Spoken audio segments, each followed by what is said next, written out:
Welcome to Ganesh study centre. Ganesh study centre ఇప్పుడు వరకు ఎవరైతే సబ్స్క్రైబ్ చేసుకోలేదో సబ్స్క్రైబ్ చేసుకోండి. అలాగే బెల్ ఐకాన్ మీద క్లిక్ చేసుకోండి. మనం ఈ రోజు ఆర్ఎస్ అగర్వాల్ యూనివర్సిటీ క్లాసెస్ లో సింపుల్ ఇంట్రెస్ట్ అనే టాపిక్ చూద్దామండి. మన గణేష్ స్టడీ సెంటర్ లో ఆర్ఎస్ అగర్వాల్ క్లాసెస్ తో పాటు రీజనింగ్ క్లాసెస్ కూడా చెప్పడం జరుగుతుందండి.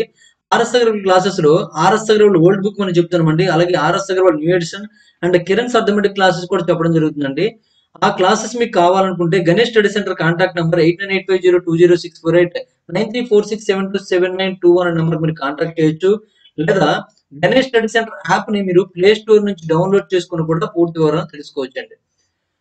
ఓకేనండి, మనం ఈ రోజు ఆర్ఎస్ అగర్వాల్ యూనివర్సిటీ లో సింపుల్ ఇంట్రెస్ట్ అనే టాపిక్ చూసుకున్నట్లయితే మనం సింపుల్ ఇంట్రెస్ట్ అనే టాపిక్ నుండి ఇప్పటి వరకు మనము 30 క్వశ్చన్స్ కంప్లీట్ చేసామండి. 31 నుండి చూడండి.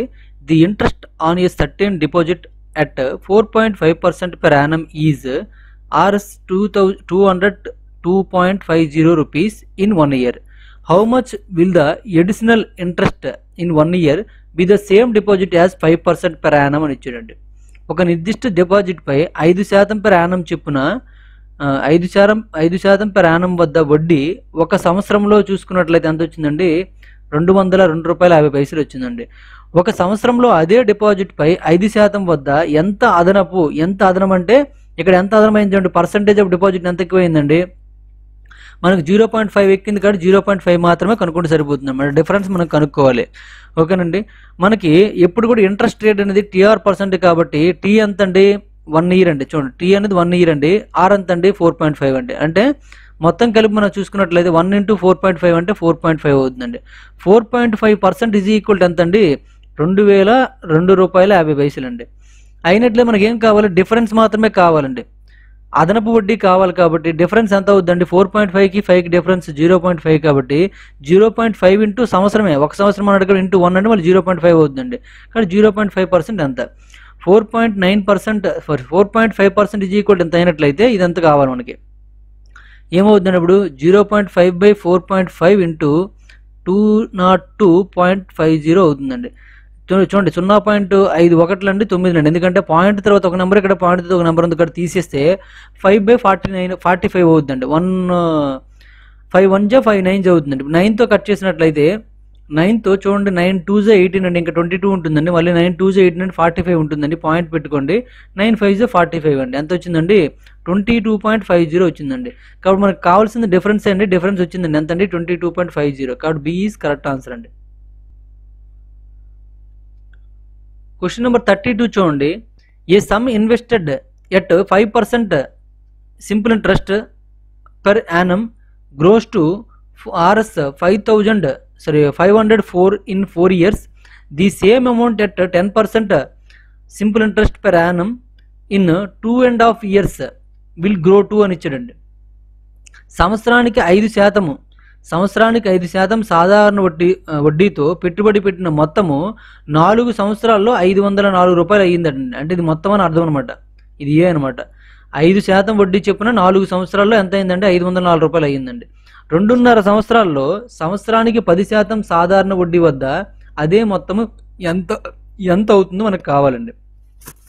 ఇక్కడ మనకి ఎప్పుడు కూడా ఏ కావాలంటే ఏం చేయాలండి? 100+ TR% చేయాలండి. 100+ TR% అని చెప్పుకున్నాం మనము. 100+ TR% చేసినట్లయితే ఏమవుతుంది చూడండి. ఇక్కడ టీఆర్ అంటే ఆర్ చూసుకున్నట్లయితే 5% అండి. టీ చూసుకున్నట్లయితే 4 అండి. 4 5 20 కాబట్టి 100+ TR ఏమవుతుందండి? 120% అవుతుందండి. 120% ఈజ్ ఈక్వల్ టు 504 అండి. అయినట్లయితే ఏం కనుక్కోవాలి? 2.5 సంవత్సరాల్లో 10% చెప్పున 2.5 ఇంటూ 10% చేసినట్టు ఏమవుతుందండి? 25% అవుతుందండి. అంటే మనకు కావాల్సింది అంతండి 125% కావాలండి. 100 + 25 కదా.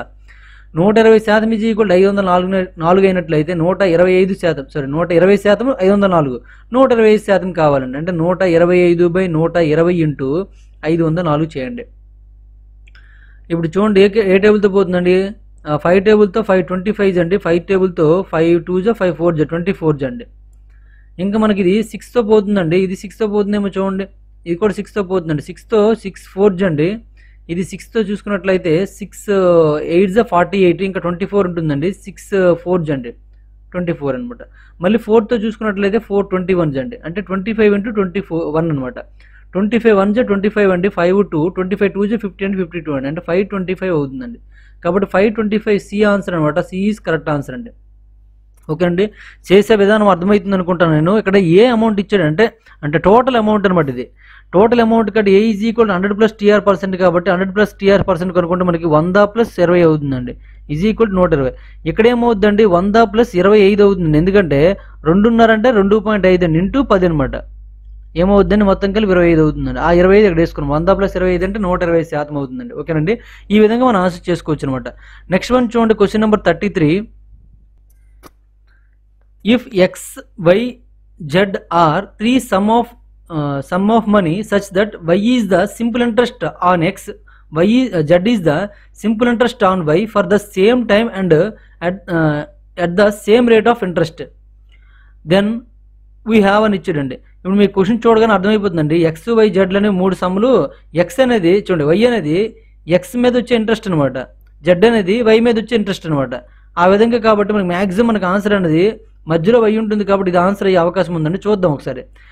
ఎక్స్ వై జెడ్ అనే 3 మొత్తాల డబ్బు అయితే అంటే 3 కూడా కొంత మనీ అయినట్లయితే వై అనేది ఎక్స్ పై వచ్చే సాధారణ వడ్డీ అండి, జెడ్ అనేది అదే సమయం అదే వడ్డీ రేటుతో వైపై వచ్చిన సాధారణ వడ్డీ అనమాట. అయినా అని అడిగాడండి. ఇప్పుడు మీకు చూడండి, సాధారణ వడ్డీ మీకు ఐ ఈజ్ ఈక్వల్ టు తెలుసు కదండి, ఆ ఫార్ములా ప్రకారం చేయండి, PTR/100 అండి. ఈ ఫార్ములా ప్రకారం మనం చేసినట్లయితే ఇప్పుడు చూడండి, వై అనేది ఎక్స్ పై వచ్చే సాధారణ వడ్డీ కాబట్టి అంటే y is equal to x పై వచ్చే సాధారణ వడ్డీ ఏమవుతుందండి, ఎక్స్ ఇంటూ ఇక్కడ టైం మనకు తెలియదండి కాబట్టి టీ తీసుకోండి, ఆర్ తెలియదండి టీ తీసుకోండి /100 అనమాట. ఓకేనండి, రెండో సందర్భం మనం చూసుకున్నట్టు z is equal to z అనేది వైపై వచ్చే సాధారణ వడ్డీ కాబట్టి y into same rate of interest కాబట్టి అదే టీఆర్ అని తీసుకోండి /100 అనమాట. ఇక్కడ దీని నుంచి ఇక్కడ వై ఉంది కదా, ఇక్కడ కూడా వై తీసుకోండి, వై ఈజ్ ఈక్వల్ ఏమవుతుందండి, ఈ 100 పంపించిస్తే జెడ్ ఇంటూ 100 అవుతుందండి, ఈ టీఆర్ కూడా పంపిస్తే /TR అవుతుందండి. ఇక్కడ వై అండి, రెండు సమానం చేసేయండి. ఈ రెండు మీరు సమానం చేసినట్లయితే ఏమవుతుందండి, ఎక్స్ ఇంటూ TR /100 అవుతుందండి, is equal to Z into 100 /TR అవుతుందండి. ఇప్పుడు క్రాస్ మల్టిప్లికేషన్ చేసుకున్నారు అనుకోండి, క్రాస్ మల్టిప్లికేషన్ చేసి టీఆర్ అక్కడికి వెళ్ళిపోతుందండి, ఎక్స్ ఇంటూ TR² అవుతుంది, ఎక్స్ ఇంటూ TR². ఇక్కడ /100 వేసుకుందామా, /100. ఈ 100 కూడా ఇటు తీసుకొచ్చారు అనుకోండి, 100 తీసుకుంటే ఎక్కువైపోతుంది అనుకుంటా, ఓకే అలా ఉంచండి, జెడ్ ఇంటూ 100 అండి, జెడ్ ఇంటూ 100. ఇక్కడ మీకు చూడండి, x into T into R/100, x into T into R/100 is equal to ఎంత అండి, వై అండి. ఇక్కడ మనకి ఏం లేదండి, TR² అయితే ఉందండి, ఆ TR² బదులుకి ఏమని రాసుకోవచ్చు కాబట్టి ఇక్కడ నుండి TR² కనుక్కోండి, టీఆర్ మాత్రం కనుక్కోండి. టీఆర్ కనుక్కుంటే ఏమవుతుందండి, 100 వెళ్ళిపోతుంది, 100 ఇంటూ వై అవుతుందండి, ఈ ఎక్స్ కూడా వెళ్ళిపోతుంది ఇక్కడ /x అవుతుందండి. అంటే టీఆర్ ఈజ్ ఈక్వల్ ఏం రాసుకోవచ్చు అండి, 100/x అని రాసుకోవచ్చండి. దట్ ఎంప్లాయిస్ దీని నుంచి చూడండి, that employees x into TR బదులు ఏం రాసుకోవచ్చు అండి, 100/x అని రాసుకోవచ్చండి, ² అండి, ² బై ఏముందండి 100 ఉందండి, is equal to Z into 100 అనమాట. ఇప్పుడు సింప్లిఫై చేయండి, సింప్లిఫై చేస్తే మీకు అర్థం అవడం కోసం మరొక స్టెప్ రాస్తున్నాను, 100² అవుతుందండి ఇక్కడ ఇంటూ y², బైలో మనకి ఏమైపోతుందండి ఎక్స్ ఇంటూ 100 అవుతుందండి, సారీ x² కూడా అవుతుంది, x², ఈ స్క్వేర్ ఎక్స్ క్యాన్సిల్ అయిపోతుందండి, ఈ 100 ఈ స్క్వేర్ క్యాన్సిల్ అయిపోతుందండి, ఈజ్ ఈక్వల్ టు ఏముందండి జెడ్ ఇంటూ 100 ఉందండి, ఈ 100 క్యాన్సిల్ అయిపోతుందండి. అప్పుడు మనకి ఏం మిగిలింది చూడండి, ఇక్కడ మనం బ్లాకింగ్తో రాస్తాం చూడండి, ఏం మిగిలిందండి, పైన మనకి y² మిగిలిందండి, పైన y² మిగిలింది, కింద మనకి x మిగిలిందండి, ఈజ్ ఈక్వల్ టు జెడ్ అయిందండి. Therefore y² is equal to ఏమవుతుందండి, xz అవుతుందండి, y² is equal to xz అవుతుందండి. మరి ఇంత చేయాలా దీనికోసం ప్రాసెస్ అంటే ఇంత అవసరం ఉండదండి, మీకు అక్కడ గుర్తుపెట్టుకోవాలి, ఎక్స్ పై వచ్చే ఇంట్రెస్ట్ వై అండి, వై పై వచ్చే ఇంట్రెస్ట్ జెడ్ అండి. అంటే ఎక్స్ ఇంటూ సంథింగ్ మనకి రేట్ ఆఫ్ ఇంట్రెస్ట్ పర్సెంట్ మనకు తెలియదు కాబట్టి ఎక్స్ ఇంటూ TR%/100 అని రాస్తాం, అందునే కాదండి. మళ్ళీ ఇది వై అవుతుందండి, ఇది వై అవుతుంది, మళ్ళీ దాని మీద ఏం చేస్తామంటే TR%/100 చేస్తామండి. అంటే ఎక్స్ వైగా మారాలంటే TR% చేసాము, మళ్ళీ అదే TR% చేస్తే జెడ్ వచ్చిందండి. అంటే ఏమైందండి, ఇవన్నీ కూడా ఒక గుణశ్రేణిలో ఉంటాయండి. అంటే మొదటి దానికి TR/100 అనేది మల్టిఫై అయ్యింది, రెండో దానికి కూడా TR/100 మల్టిఫై అయ్యిందండి. అంటే ఈ రెండు కూడా ఏమున్నట్టండి, జీపీలో ఉన్నట్టండి, జామెట్రిక్ ప్రోగ్రెషన్లో ఉన్నట్టండి. ఏవి, x y z, x y z geometric ప్రోగ్రెషన్లో ఉందనుకోండి, వై ఈజ్ ఈక్వల్ ఏమవుతుందండి అంటే y² ఈజ్ ఈక్వల్ ఏమవుతుందండి, XY అవుతుందండి. జామెట్రిక్ ప్రోగ్రెషన్ ఉన్నట్లయితే y ఈజ్ ఈక్వల్ టు అంటే middle term is equal to middle term యొక్క వర్గం ఈజ్ ఈక్వల్ టు మొదటిది చివరిది అవుతుందండి xz అనమాట. కాబట్టి ఆ విధంగా నేను పెట్టానండి. జామెట్రిక్ ప్రోగ్రెషన్లో ఉందని మీకు అర్థం అవ్వాలన్నమాట. అది అర్థం కాకపోతే మాత్రం ఇదేం చేసుకుంటారంటే ఇంత ప్రాసెస్ చేసుకుంటారండి. జామెట్రిక్ ప్రోగ్రెషన్లో ఉందని అర్థం చేసుకుంటే సరిపోతుంది. జామెట్రిక్ ప్రోగ్రెషన్ అంటే ఏం లేదండి, ఏదైనా ఒక టర్మ్ అనేది అంటే కామన్ రేషియో అనేది ప్రతి దానికి టర్మ్కి మల్టిప్లై అవ్వాలండి. అంటే ఎక్స్కి TR/100తో మల్టిప్లై అవుతుంది, వైకి కూడా TR/100తో మల్టిప్లై అవుతుందండి. అంటే ప్రతి టర్మ్కి కూడాను TR/100తో మల్టిప్లై అవుతుంది. కాబట్టి ఇవన్నీ కూడా జామెట్రిక్ ప్రోగ్రెషన్ ఉన్నట్టు. జామెట్రిక్ ప్రోగ్రెషన్లో middle term is equal to √xz అని అంటారు అనమాట. లేదా y² is equal to xz, ఏదైనా ప్రాబ్లం లేదు. కాబట్టి y² is equal to xz is correct answer అనమాట. నెక్స్ట్ వన్ చూడండి, క్వశ్చన్ నెంబర్ 34 అండి. What will be the ratio of simple interest earned by certain amount at the same rate of interest for 6 years and that for 9 years అని ఇచ్చాడండి. 6 సంవత్సరాలు మరియు 9 సంవత్సరాలకు ఒకే వడ్డీ రేటుతో కొంత మొత్తంతో సంపాదించిన సాధారణ వడ్డీ నిష్పత్తిని అడిగాడండి. సాధారణ వడ్డీను నెక్స్ట్ ఇక్కడ సంవత్సరాలు అనేవి కూడా రెండు కూడా మనకి ఎలా ఉంటాయంటే అనులోమానుపాతం ఉంటాయి. కాబట్టి నిష్పత్తి ఇక్కడ చూడండి, సంవత్సరాల నిష్పత్తి ఏదైతే ఉందో మనకి వడ్డీ నిష్పత్తి కూడా అదే అవుతుందండి. సంవత్సరాల నిష్పత్తి మనకి 6 కాబట్టి 6:9 కాబట్టి వడ్డీ నిష్పత్తి కూడా సేమ్ అవుతుందండి. 6:9 కరెక్ట్ ఆన్సర్ అవుతుందండి. ఇది మనకి 3తో పోతుంది కాబట్టి 3 2s 3 3s అండి. కాబట్టి 2:3 అవ్వాలి. 2:3 ఆప్షన్లో లేదు కాబట్టి నన్ ఆఫ్ దీని పెట్టుకోవచ్చు. కొంతమందికి ఇంకా నమ్మకం కలగదు కాబట్టి దానికోసం ఏం చేద్దామంటే మనం లెక్క చేద్దామండి. చూడండి, ఇక్కడ 6 సంవత్సరాలు మరియు 9 సంవత్సరాల వరకు ఒకే వడ్డీ రేటుతో కొంత మొత్తంతో సంపాదించిన సాధారణ వడ్డీ అండి. సాధారణ వడ్డీ మనకి I = ఏమని తెలుసండి, PTR/100 అని తెలుసండి. ఇక్కడ ఒక్క టైమే ఇచ్చాడు కాబట్టి మిగిలిన యాజిటీస్గా ఉంచండి. మొదటిసారి చూసుకున్నట్లయితే P ఇంటూ T ఎంత అంటే 6 సంవత్సరాలు అండి, ఇంటూ R తెలియదు కాబట్టి క్యాపిటల్ R ఉంచండి, రెండు కూడా సమానమే కాబట్టి /100 అండి. నెక్స్ట్ దీనికి నిష్పత్తి దీనికి కావాలి. మళ్ళీ ఇక్కడ కూడా P ఇంటూ 9 ఇంటూ మళ్ళీ ఇక్కడ రేట్ ఆఫ్ ఇంట్రెస్ట్ మరియు కొంత సొమ్ము అన్నాడు, అక్కడ కూడా మనకి అమౌంట్ అనేది ఈక్వల్ అనమాట. కాబట్టి /100 అండి. ఈ 100 క్యాన్సిల్ అయిపోయిందండి, ఈ PP క్యాన్సిల్ అయిపోతుంది, ఈ RR క్యాన్సిల్ అయిపోతుంది. ఏం మిగిలిందండి, 6:9 మిగిలిందండి. 3తో చూసుకున్నట్లయితే 3 2s అండి, 3తో చూసుకున్నట్లయితే 3 3s అండి. ఇది మనకు ఆన్సర్ అవుతుందండి. నెక్స్ట్ వన్ చూడండి, క్వశ్చన్ నెంబర్ 35 అండి. Arun borrowed a sum of money from Jayant at the rate of 8% per annum simple interest for first 4 years, 10% per annum for the next 6 years and 12% per annum the period behind 10 years. If he face a total of 12,160 rupees as interest only at the end of 15 years, how much money did he borrow అని ఇచ్చాడు. did he borrow అండి. Did he borrow అంటే అతను అంతా అప్పు వాడడానికి కావాలన్నమాట. అరుణ్ మొదటి 4 సంవత్సరాలకు సంవత్సరానికి 8% సాధారణ వడ్డీ, తరువాత 6 సంవత్సరాలకు సంవత్సరానికి 10% సాధారణ వడ్డీ మరియు 10 సంవత్సరాలకు మించిన కాలానికి సంవత్సరానికి 12% చొప్పున అరుణ్ అట జయంతి నుండి కొంత మొత్తాన్ని అప్పుగా తీసుకున్నాడటండి. అతను 15 సంవత్సరాల చివరిలో వడ్డీగా చూసుకున్నట్లయితే ఎంత చెల్లించాడండి, 12,160 చెల్లించాడండి. అయితే అతను ఎంత డబ్బును అప్పుగా తీసుకున్నాడు అంటాడండి. అతను తీసుకున్న అప్పు అనేది మనకు తెలియదు కాబట్టి 100% ఈజ్ ఈక్వల్ టు తెలియదండి. మరి వడ్డీ ఎంత అవుతుందండి, వడ్డీ మనకి simple interest is equal TR% కాబట్టి TR% కనుక్కోండి. ఇక్కడ చూడండి, మొదటి 4 సంవత్సరాలు అండి, మొదటి 4 సంవత్సరాలు 8% కాబట్టి 4 × 8 అండి. తర్వాత 6 సంవత్సరాలు 10% చెప్పును కాబట్టి 6 × 10 అండి. తర్వాత 10 సంవత్సరాలకు మించిన కాలానికి సంవత్సరానికి ఎంత అండి, 12% చెప్పున్నాడండి. అయితే మొత్తం కలిపి మనకు 15 సంవత్సరాలు కాబట్టి మొత్తం కలిపి ఎంత అండి, 15 సంవత్సరాలు కాబట్టి 15 × 12 అండి. 15 × 12. ఇప్పుడు చూడండి ఎంత అవుతుందో, మొత్తం ఇక్కడ ప్లస్ చేసేయండి. ప్లస్ చేస్తే ఎంత అవుతుందండి, ఇక్కడ 4 × 8 అండి, 4 × 8 32 అండి. ఇక్కడ 6 10 60 అండి. 15 × 12 అంటే 15 కదండి, 5 ఇంటూ వస్తుంది. ఎందుకంటే తర్వాత 10 సంవత్సరాల తర్వాత 5 సంవత్సరాలు ఎక్స్ట్రా కట్టే 5 12 ఎంత అండి, మళ్ళీ 60 అండి. 60 60 120 152 అవుతుందండి. అంటే 152%, 152% ఈజ్ ఈక్వల్ ఎంత అండి, 12,160 అండి. ఇదేంటండి TR% అండి. TR% మీన్స్ సింపుల్ ఇంట్రెస్ట్ అనమాట. అదే అన్నాడు కదండి, ఏమన్నాడండి, సంవత్సరాల చివరిలో వడ్డీగా ఎంత సంపాదించాడండి, వడ్డీగా ఎంత సంపాదించాడుగా చెల్లించాడు అంటే వడ్డీ ఇదండి.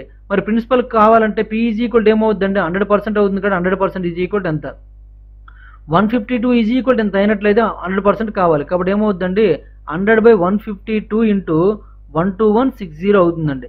ఇప్పుడు దీన్ని డివిజన్ చేయండి, మీకు ఆన్సర్ వచ్చేస్తుందండి. ఇక్కడ డివిజన్ చేయాలనుకుంటే చేయండి, లేదా ఇక్కడ టేబుల్ మనకు రాదనుకుంటే సింపుల్గా మనము డీసమ్ చేసుకోవచ్చు అండి. ఎందుకంటే బైలో మనకి 8 ఉంది కాబట్టి డీసమ్ చేసాం అనుకోండి. ఇక్కడ డీసమ్ చూడండి 8 అవుతుందండి, ఇక్కడ డీసమ్ 9, ఇక్కడ డీసమ్ 1, ఇక్కడ డీసమ్ 3 అండి. ఏది వస్తుందో చూడండి. ఇక్కడ పైన మనకి చూసుకున్నట్లయితే 1 + 2 అండి, 3, 3 + 1 4, 4 + 6 అంటే 10 అవుతుంది కాబట్టి పైన డీసమ్ 1 అవుతుందండి, కింద మనకి 8 అవుతుందండి. 8 ఉన్నప్పుడు ఏం చేయమన్నమాట, 8తో మల్టిప్లై చేయమని కాబట్టి ఏమొస్తుందండి, టోటల్గా 8 వస్తుందండి. కాబట్టి 8000 ఈజ్ కరెక్ట్ ఆన్సర్ అండి. 8000 ఈజ్ కరెక్ట్ ఆన్సర్. కాబట్టి ఇక్కడ చెక్ చేసుకోవచ్చు. 152 ఇంటూ 8 చేస్తే ఇది వస్తుందండి. కాబట్టి చూడండి 8 2 16 అండి, చివరి 6 వచ్చిందండి. 8 5 40 + 1 41 అండి, 4 మిగిలింది. 8 1 8 + 4 12 అండి. అంటే సరిపోయింది. ఇక్కడ కూడా ఏమవుతుందండి, 8 అవుతుందండి. 100 × 8 అంటే ఏమవుతుందండి, 8 కాదు, ఇక్కడ మాకు 0 ఉంది కదా, 80 అనమాట. 100 × 80 ఏమవుతుందండి, 8000 అవుతుందండి. కాబట్టి 8000 ఈజ్ కరెక్ట్ ఆన్సర్ అనమాట. ఓకేనండి. ఈ విధంగా మనం ఆన్సర్ పెట్టుకోవచ్చు అండి. ఒకటి మీ ఇక్కడ 8 అని తెలిస్తే సింపుల్ అయిపోయిందండి. లేనప్పుడు మనం ఏం చేస్తామంటే ఇలా మల్టిప్లై అంటే డివిజన్ అండ్ మల్టిప్లికేషన్ చేయవలసి ఉంటుంది. దానికి నేను డీసమ్ చేశానండి. డీసమ్ ద్వారా మన ఆన్సర్ అనేది ఇదని గుర్తించడం జరిగిందండి. ఈ 3 కాదు కాబట్టి ఖచ్చితంగా మనకి ఏమవుతుందండి, ఇదే అవుతుంది అనమాట. ఓకే, నెక్స్ట్ వన్ చూడండి. క్వశ్చన్ నెంబర్ 36 అండి. క్వశ్చన్ నెంబర్ 36 ఏమి ఇచ్చాడండి, Kriti took a loan at simple interest rate of 6% per annum in the first year and it increases by 1.5% every year.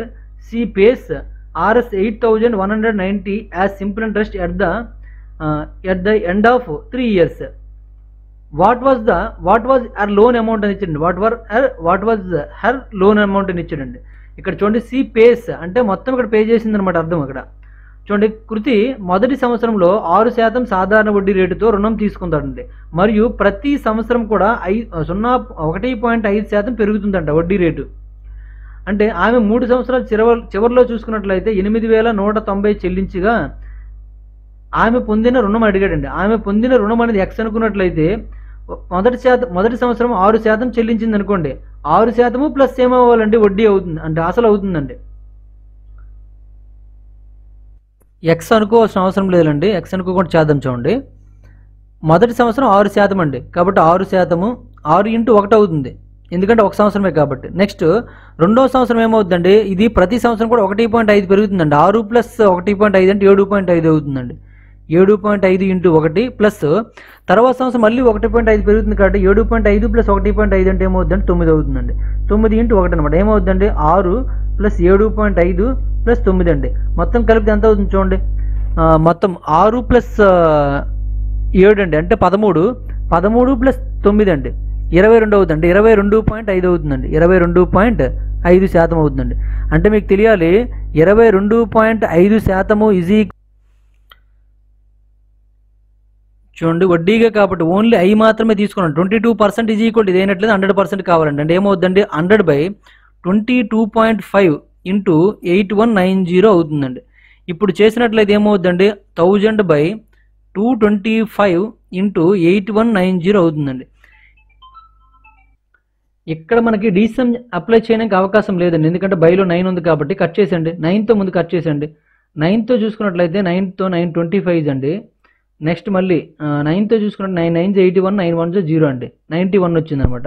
ఇక్కడ 25తో చూసుకున్నట్లయితే 25 4 100 అంటే 40 అవుతుందండి. డైరెక్ట్గా మల్టిప్లై చేసేవచ్చు మరి, ఇంకెందుకు మరి డీసమ్ కూడా చేయాల్సిన అవసరం లేదు. డీసమ్ చేస్తే ఎంత వస్తుందండి, 1 4 4 ఇక్కడ 4 వస్తుందండి. ఇక్కడ 4 ఇక్కడ ఆప్షన్లో లేదండి, అంటే ఇది 3 కాదండి. అంటే మ్యాక్సిమం మనకి ఏమవుతుంది, నన్ ఆఫ్ దీస్ అవుతుంది. చూద్దాం ఎంత అవుతుందో. 40 × 910 కాబట్టి 0 0 2 0 వచ్చేయండి, బాగానే ఉంది. 4తో 4 1 4 అండి, 4 9 36 అండి, అంటే 36,400 అవుతుందండి. 35,400 ఉంది కానీ 36,400 లేదు కాబట్టి మనకు ఆన్సర్ ఏమవుతుందండి, నన్ ఆఫ్ దీస్ అవుతుందండి. క్లారిటీ మాత్రం మిస్ అయిపోవద్దండి. ఇక్కడ వడ్డీ ఇచ్చాడు కాబట్టి మీరు వడ్డీయే తీసుకోవాలండి. వడ్డీ అంటే మన TR%. అదే అసలు అనుకోండి, అమౌంట్ కావాలంటే 100 + TR%. నేను చెల్లించిన అనేసి ఆలోచన ఉండిపోయాను, కానీ వడ్డీ అనే పదం అనేది మైండ్లోకి వెళ్ళలేదు కాబట్టి ఇక్కడ 122.5 తీసుకున్నాను. ఓకేనండి. వడ్డీ అనేవాడు మాత్రం ఏం తీసుకోవాలండి, ఓన్లీ 22.5 మాత్రమే తీసుకోవాలి. అక్కడ ఏముంటే అదే తీసుకోవాలన్నమాట. మీకు గుర్తుండవలసింది అదేనండి, principal is equal to 100%, simple interest I is equal to SI is equal to TR%, total amount అయినట్లయితే 100 + TR% అనమాట. ఇది గుర్తుంటే చాలు. అక్కడ ఏమిస్తే దాన్నే తీసుకోవాలి, ఇంకా అడిషనల్గా దీన్ని మార్చుకొని తీసుకోవాల్సిన అవసరం లేదు. ఓకేనండి. నెక్స్ట్ వన్ చూడండి, క్వశ్చన్ నెంబర్ 37 అండి. ఏ person deposited Rs 400 for 2 years, Rs 550 for 4 years and 1200 for 6 years. He receives the total simple interest of 1020. The rate of interest per annum is అని ఇచ్చాడండి. ఒక వ్యక్తి 400 రూపాయలను 2 సంవత్సరాలకు, 550 రూపాయలను 4 సంవత్సరాలకు, 1200 రూపాయలను 6 సంవత్సరాలకు డిపాజిట్ చేశాడండి. అతను మొత్తం మీద సాధారణ వడ్డీగా 1000 రూపాయలు 20 రూపాయలు అంటే 1020 రూపాయలు పొందిన సంవత్సరానికి వడ్డీ రేట్ ఎంత అడుగుతున్నాడు. ఇక్కడ వడ్డీ రేట్ మనకి ఇవ్వలేదు కాబట్టి వడ్డీ రేట్ కనుక్కోవాలి కాబట్టి నార్మల్ ఫామ్లో ఉపయోగించుకోండి. I is equal ఎంత అంటే PTR/100 అనే ఫామ్లో ఉపయోగించుకోండి.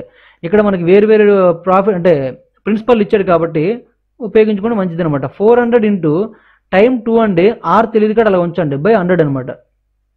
నెక్స్ట్ ఈ రెండు ప్లస్ చేసండి ఏంటండి, నెక్స్ట్ అసలు ఏమవుద్దండి 550 అవుద్దండి. మొదట అసలు 400 2 ఇయర్స్ కాబట్టి రాసాం. తర్వాత 550 4 ఇయర్స్ అండి, 550 ఇంటూ 4 ఇంటూ ఆర్ బై 100 అండి. ప్లస్ తర్వాత ఎంత అండి 1200 అండి, 1200 ఇంటూ 6 ఇయర్స్ అండి ఇంటూ ఆర్ బై 100 అండి. ఈజ్ ఈక్వల్ ఎంత అంటే టోటల్గా ఎంత వచ్చింది 1020 వచ్చిందండి, 1020. ఇప్పుడు చూడండి ఏమైనా క్యాన్సిల్ అయితే చేసేయండి. ఈ 0000 పోయిందండి, ఇక్కడ 1010 పోయిందండి. 5తో చూసుకున్నట్లు 5 11 5తో 5 రెళ్ళు అండి, 2తో చూసుకున్నట్లు 2 రెళ్ళు అండి. మ్యాక్సిమం 0 బైలో ఏమి లేకుండా చూసుకుంటే మంచిది అనమాట. కాబట్టి ఇక్కడ చూడండి 4 2s ఎంత అండి 8R అండి, 4 2s 8 కాబట్టి 8R, 11 2s 22 కాబట్టి 22R అండి. ప్లస్ ఇక్కడ 12 తీసిస్తే 12 6 72 అండి, 72R అండి. Is equal to 1020. మొత్తం ప్లస్ చేయండి. 8 ప్లస్ 22 అంటే 30 అవుద్దండి, 30 ప్లస్ 72 అండి అంటే 102 అవుతుందండి. 102 R is equal to 1020. therefore R is equal to ఏమవుతుందండి 1020 by 102 అండి. 1s 10s అండి కాబట్టి 10 R is equal to ఏమవుతుందండి 10% అవుతుందండి. B equal to correct answer అనమాట. 10 is equal to correct answer అనమాట. అయితే ఇక్కడ మనము షార్ట్ కట్లో చేయలేమంటే షార్ట్ కట్లో చేయొచ్చండి, అక్కడ మీరు ఇబ్బంది పడతారు. ఈ ఫార్ములా మీకు చెప్పానండి, ఒక ఫార్ములా మనకు వస్తే చాలు అనేసి, కాబట్టి ఇది మనకి సింపుల్ ఫార్ములా కాబట్టి ఇది ఉపయోగించుకోండి. నెక్స్ట్ వన్ చూడండి, క్వశ్చన్ నెంబర్ 38 అండి. The simple interest on a sum of money will be 600 after 10 years if the principal tripled after 5 years. What will be the total interest at the end of the 10th year అని ఇచ్చాడండి. ఒక నిర్దిష్ట మొత్తానికి 10 సంవత్సరాల్లో సాధారణ వడ్డీ చూసుకున్నట్లయితే 600 అటండి. నిర్దిష్ట మొత్తానికి 10 సంవత్సరాల్లో సాధారణ వడ్డీ 600 అటండి.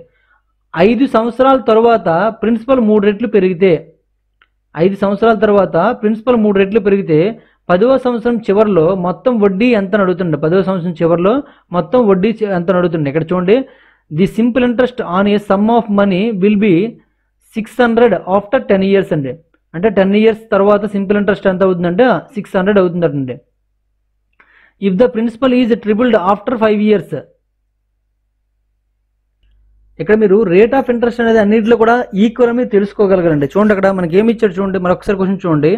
The simple interest on a sum of money will be 600 అని ఇచ్చాడండి after 10 years. The principal is tripled after 5 years. What will be the total interest at the end of the 10th year అని ఇచ్చాడు. ఇక్కడ ఎక్కడ కూడా మనకి వడ్డీ గురించి మెన్షన్ లేదండి.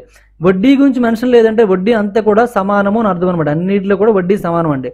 10 సంవత్సరాల్లో 600 అవుతుందంటే చూడండి, ఇక్కడ 10 సంవత్సరాల్లో 600 అవుతుందంటే మరి 5 సంవత్సరాల్లో ఏమవుతుందండి, 5 సంవత్సరాల్లో మనకి ఏమవుతుందండి 300 అవుతుందండి.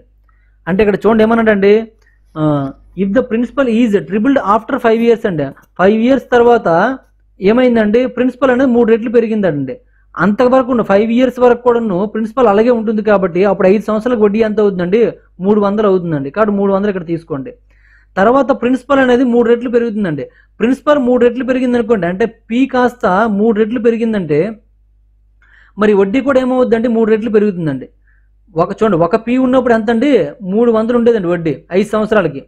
ఒక పీ ఉన్నప్పుడు 5 yearsకి చూసుకున్నట్లయితే 300 ఉండేదండి. అదే 3P ఉన్నప్పుడు ఏమవుతుందండి 300 300 300 అంటే 900 అవుతుందండి. ఓకేనండి, అవునా కాదండి. ఇక్కడ P ఇంటూ 3 కాబట్టి ఇక్కడ కూడా ఏమవుతుందండి 3 ఇంటూ 3 అంటే 9 అయిపోతుంది అనమాట. కాబట్టి 900 అవుతుందండి. మొదట 5 సంవత్సరాలకి 300 అండి, తర్వాత 5 సంవత్సరాలకి 900 అండి. మొత్తం కలిపి ఎంత అయిందండి 1200 అయిందండి. ఇక్కడ అదే అడిగాడండి 10వ సంవత్సరం చివరిలో మొత్తం వడ్డీ ఎంత అన్నాడండి. 10వ సంవత్సరం చివరిలో ఏమవుతుందండి 1200 రూపాయలు అవుతుందండి. నార్మల్గా లెక్కేయండి, చాలా సింపుల్గా చేయొచ్చు అనమాట. 10 సంవత్సరాల్లో 600 అండి. మరి 10 సంవత్సరాలు 600 అంటే 5 సంవత్సరాలు ఏమవుతుందని 300 అవుతుందండి. అప్పుడు వరకు మనకు ప్రిన్సిపల్ మారలేదు కాబట్టి ఆ 300 ఇక్కడ వేస్తాను నేను. తర్వాత ప్రిన్సిపల్ ఏమైందండి 3 రెట్లు అయ్యిందండి. ఇక్కడ అన్నాడు అదే, the principal is tripled for after 5 years అని. 5 years తర్వాత ట్రిబుల్ అయ్యిందండి.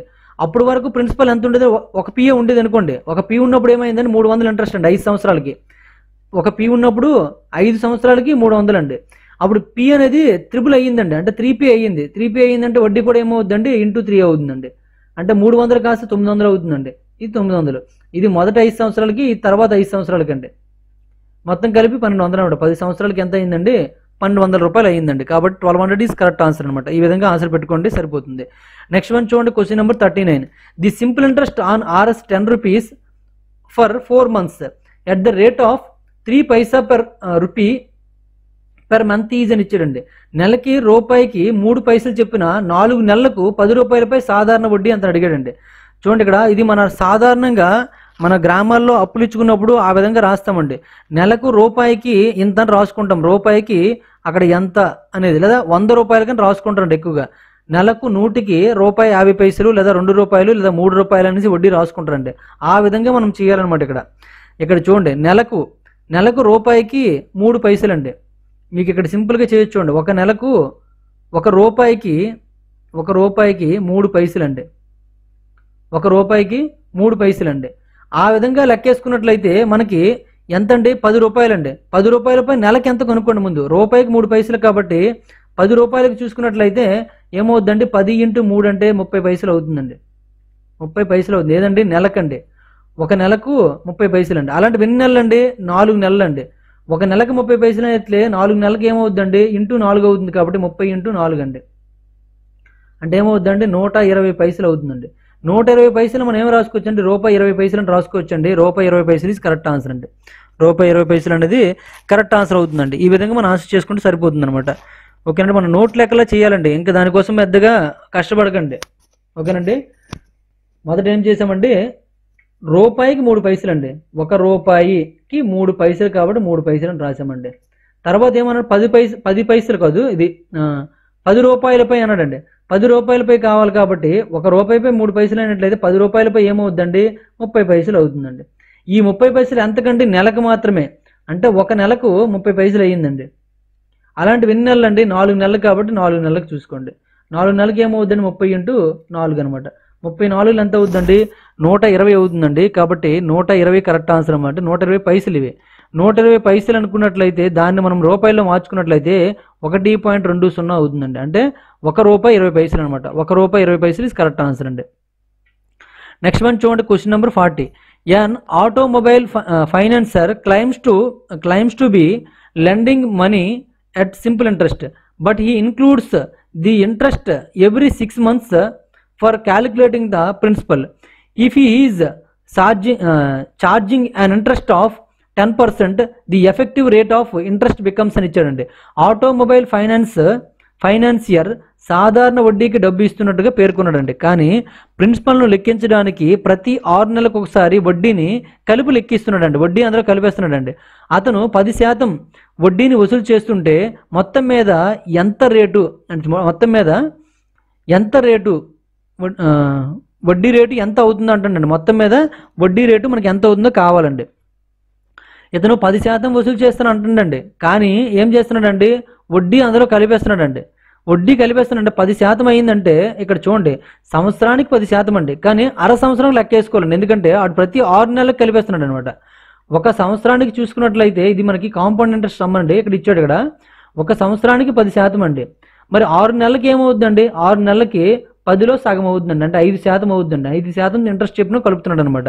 అంటే మొదట అతను అప్పిచ్చింది 100 రూపాయలు అనుకున్నట్లయితే, అంటే అసలు మనం 100 రూపాయలు అనుకున్నట్లయితే 5% ఇంట్రెస్ట్ లెక్క అయితే ఏమవుతుందండి మళ్ళీ మనకి అసల్లో కలిపేస్తున్నాడు కాబట్టి ఏం చేసుకోవాలి 100 + 5 చేసుకోవాలి. అంటే 105 అవుతుందండి.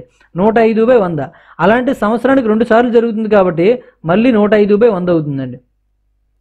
ఒక సంవత్సరానికి 2 సార్లు జరుగుతుంది కాబట్టి 105/100 × 105/100 అండి. ఈ 100 క్యాన్సిల్ అయిపోయిందండి.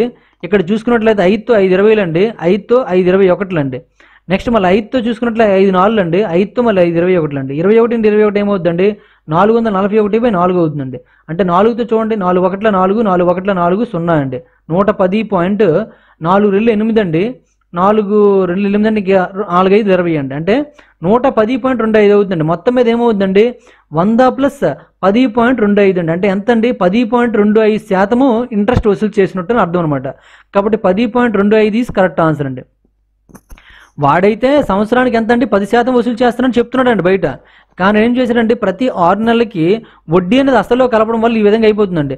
చూడండి వడ్డీ 5%, అసలు ఎంత అండి 100 అండి. మొత్తం కలిపి ఏమైందండి 105 కలిపామన్నమాట. మొదట 100 రూపాయలండి. 100 రూపాయలకి 5% చెప్పున సంవత్సరానికి అంటే 6 నెలలకి ఏమవుతుందండి 5 రూపాయలు అయిపోతుందండి. ఎందుకంటే 10% చెప్పున 6 నెలలకి అనమాట. లేకపోతే మాన్యువల్గా లెక్కేసండి, మరి ఇక్కడ శాతం పట్టించుకోకండి. ఒక సంవత్సరానికి 10% అండి. ఒక సంవత్సరానికి 10% అంటే అర్థం ఏంటంటే 100కి 10 రూపాయలు అనమాట. సంవత్సరానికి 100కి 10 రూపాయలు అండి. అదే 6 నెలలకి అయితే ఏమవుతుందంటే 5 రూపాయలు అవుతుందండి. కాబట్టి 5 రూపాయలు కలిపేయండి. కలిపితే ఏమైందండి 105 అయ్యిందండి.